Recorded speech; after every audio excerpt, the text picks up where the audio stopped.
ഊതിക്കാച്ചിയ ജീവിതം. പണ്ട് Indian coffee ഹൗസിൽ ജോലി ചെയ്തിരുന്നു. ചെയ്ത ജോലിയിൽ ബാക്കിയായി എന്തുണ്ടെന്ന് കണ്ടെത്തി.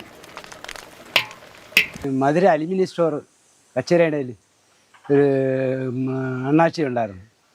അപ്പോൾ അവരാണ് എനിക്ക് ആശയം തന്നത്. അപ്പോൾ ഈ ഓഫീസുകളിലൊക്കെ ചായ ഓർഡർ ചെയ്യുമ്പോൾ ഇവിടെ നിന്നാണ് കൊണ്ടുപോകുന്നത്. അത് ഞാനാണ് കൊണ്ടുപോകുന്നത്. അപ്പോൾ എൻ്റെ അടുത്ത് പറഞ്ഞ് കുട്ടപ്പോൾ ഒരു സ്വന്തമായിട്ട് അങ്ങ് തുടങ്ങും, ഞാൻ സൈക്കിളും മെക്കാനും ഒക്കെ തരാമെന്ന്. അങ്ങനെ അതിൽ നിന്നാണ് തുടങ്ങണം. ഇങ്ങനെ ഓഫീസിലൊക്കെ ഞാൻ ചായ കൊണ്ട് കൊടുത്ത് പരിചയമുള്ളതുകൊണ്ട് അവർ എന്നെ ഭയങ്കര ഇഷ്ടമാണ്. ഞാൻ കുറച്ചേ ഉള്ളൂ, സൈക്കിളിൻ്റെ സീറ്റിൻ്റെ കാലത്ത് കൂടെ തലപ്പൊക്കെ ഉള്ളൂ. സൈക്കിൾ ചുറ്റിപ്പറ്റി ജീവിതം മുന്നോട്ടുരുണ്ടു.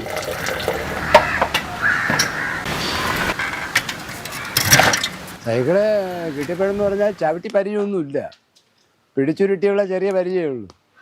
ലോഡൊക്കെ കയറ്റി അന്ന് ഇതാണ് തൊട്ടി, കപ്പും ശ്വാസവും ഗ്ലാസും ഒക്കെയാണ്. ഏതെങ്കിലും വണ്ടി വരണമെങ്കിൽ അപ്പോഴവിടെ അങ്ങ് വീഴുകയാണ്. പിന്നെ അത് ശീലമായപ്പോൾ കുറേ കൂടെ ബാലൻസ് കിട്ടി. സൈക്കിളാണ് മെയിൻ. ഞാൻ ഒരു സപ്പോർട്ട് ചെയ്യണമെന്നുള്ളതേ ഉള്ളൂ.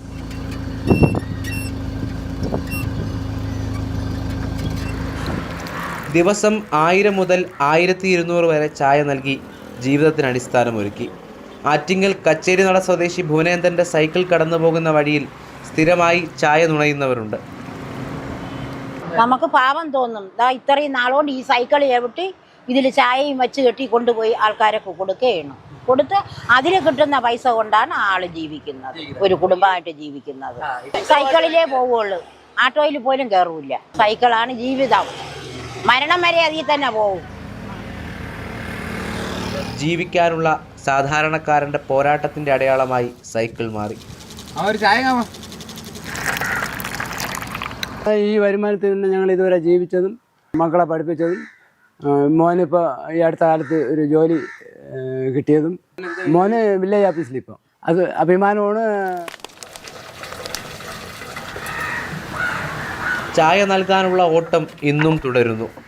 5 പതിറ്റാണ്ടിൻ്റെ കരുത്തിൽ കെട്ടുകൾ ദൃഢമാകുന്നു. ചായയുടെ പാകം കൃത്യമാകുന്നു.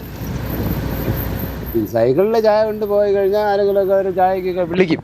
സൈക്കിളിൽ നല്ല അധ്വാനിക്കുന്നവരെ രക്ഷപ്പെട്ടിട്ടുണ്ട്. ഒരു കയറ്റം മുന്നിലെത്തിയാലോ ഒന്ന് വേഗത കുറഞ്ഞാലോ വീണ്ടും ചവിട്ടിക്കയറ്റണമെന്ന മനസ്സിൻ്റെ തയ്യാറെടുപ്പാണ് സൈക്കിൾ യാത്ര. എന്തായാലും കയറ്റങ്ങൾ കയറിയിറങ്ങി വേഗത കൂട്ടി ഭുവനേന്ദ്രൻ ചേട്ടൻ്റെ ജീവിതം മുന്നോട്ട് പോവുകയാണ്.